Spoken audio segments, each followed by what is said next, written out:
It's Monday, September 24. This is the news on PBCJ. I'm Simone Absalom. 3 illegal firearms have already been seized by the security forces in the first 12 hours of the state of emergency declared in sections of the corporate area. Details of the seizures are yet to be released, but one of the guns was reportedly found in the area of West Kingston known as Lizard Town. Prime Minister Andrew Holness, who's also the Minister of Defense, declared another state of public emergency and made the announcement on Sunday during a press conference held at Jamaica House. While the declaration of states of public emergency have been an effective tool in the decline in the murder figures and crime generally, it is not a sustainable tool by itself. There are counterpart measures which are being executed alongside the declaration of states of public emergency. Some of these measures are forward-facing. For example, the establishment of the Public Safety and Traffic Enforcement Branch, a new branch within the JCF, which is having an impact on the flow of traffic and order in public spaces. But there are some other things that are happening in the background which the public may not be aware of. But we have increased the investigative capacity, and indeed we are emphasizing the investigative capacity. The areas to be incorporated in this security measure include several communities across 3 police divisions in the corporate area, as well as parts of commercial districts. They are Kingston Central, Kingston Western, and the St. Andrew South Police Divisions. Of course, the areas identified are areas of chronic criminality which require additional legal powers for the JCF and JDF to execute their duties efficiently and effectively. And I just want to say that so far this has been done extremely well. The professionalism of the force has been demonstrated in the new unit, in particular in Jamaica Constable Force, the Public Safety Traffic Management Unit. And I want to extend my appreciation, the appreciation of all Jamaicans for the work of both the JCF and the JDF in the particular areas referred to. The Prime Minister have indicated how effective it has been in reducing lawlessness and criminality in the particular areas.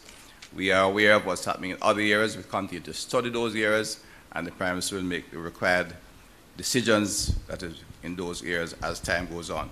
The Jamaican economy has made progress under the Economic Reform Program. This, according to Prime Minister Andrew Holness. He made the remarks at a Government of Jamaica and International Monetary Fund Mission Review press conference at the office of the Prime Minister on Friday. Reform efforts are bearing fruits. The evidence of this, some of which have just been pointed out by Uma and Nigel. There is projected growth by the PIOJ.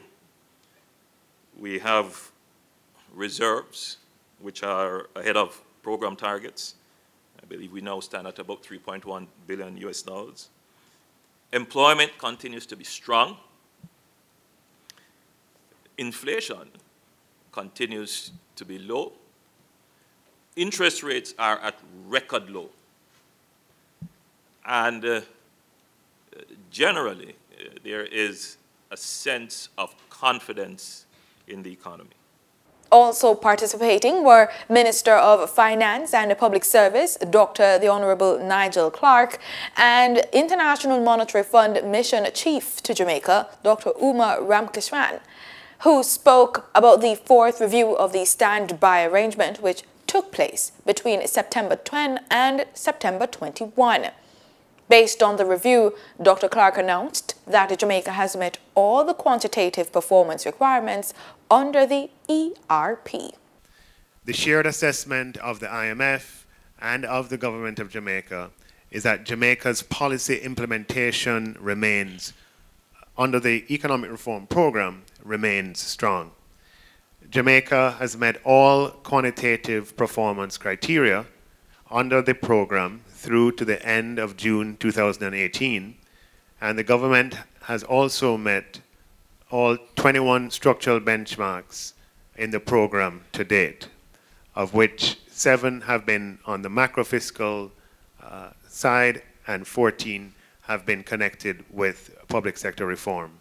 Also, Dr. Ramkrishnan said that consideration by the IMF's executive board is tentatively scheduled for November 2018. The IMF team reached a preliminary agreement with the Jamaican authorities on a set of policies to complete the fourth review under the standby arrangement.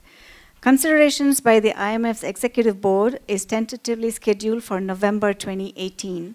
Upon approval, an additional US dollars 226 million will be made available for Jamaica, bringing the total accessible credit to about US dollars 1.2 billion. The Jamaican authorities continue to treat the arrangement as precautionary. Program implementation remains robust. All quantitative performance criteria for end June 2018 were met. Prime Minister Andrew Holness was scheduled to depart the island last night for the 73rd session of the United Nations General Assembly in New York City, United States. Today, the Prime Minister is to attend a high-level plenary meeting on global peace in honor of the centenary of the birth of Nelson Mandela, known as the Nelson Mandela Peace Summit. The plenary will adopt a political declaration negotiated by member states. Tomorrow and Wednesday, the Prime Minister will engage in a series of bilateral discussions with other leaders. Thursday will see Mr. Holness bringing opening remarks at a CARICOM high-level breakfast event that will see the launch of Caribbean Moves. Holness will also participate in the third high-level meeting on the prevention and control of non-communicable diseases. This will be a major presentation as Jamaica and other nations across the world will devise strategies to combat NCDs. He will return to the island on Friday.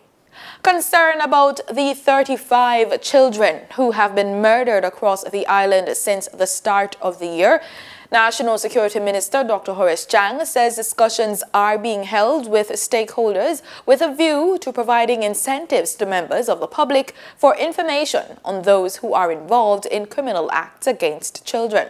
Addressing the official opening ceremony for the Office of the Children's Advocate, Child Justice Guidelines training seminar from members of the Jamaica Constabulary Force at the Iberia Star Grand Hotel in Rose Hall on Saturday, Dr. Chang said discussions are already being held with the Commissioner of Police, Major General Anthony Anderson, and the Permanent Secretary in the Ministry of National Security, Diane McIntosh, regarding the matter.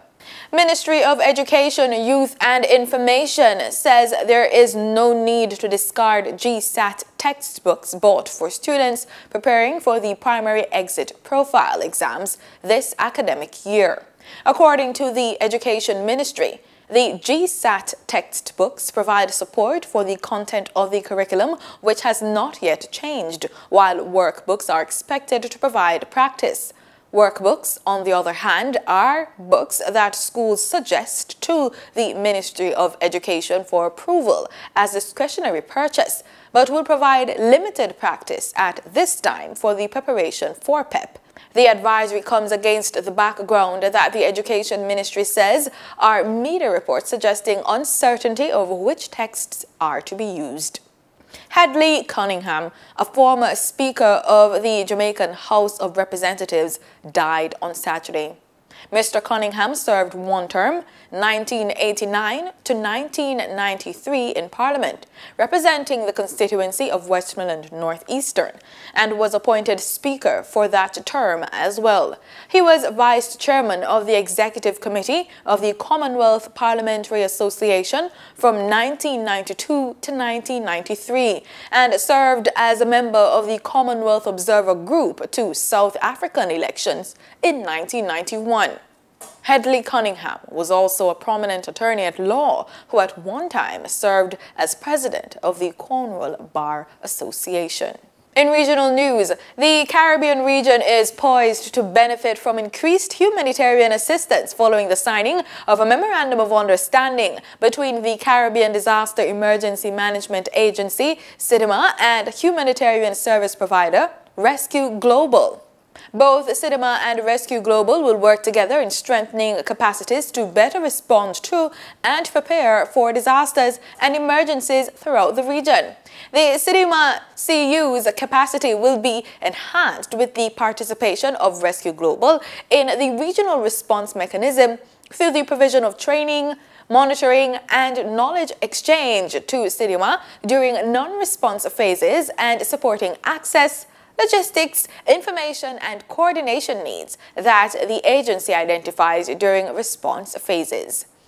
And in other news across the region, the United States Coast Guard says crew members from the cutter Joseph Tezanos have transferred custody of 3 smugglers and about $3.3 million of cocaine to U.S. Drug Enforcement Administration agents.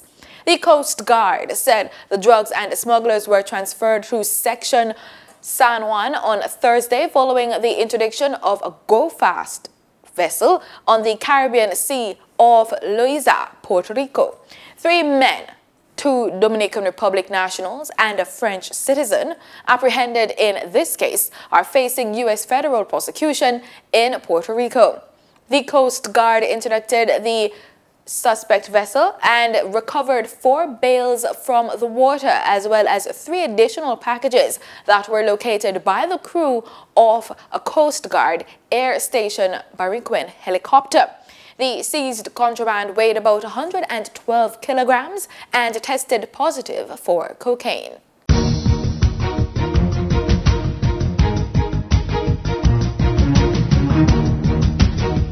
In sports, national head coach Theodore Whitmore along with Director of Football Wendell Downswell were in London Sunday to attend FIFA's football conference to analyze the 2018 FIFA World Cup Russia.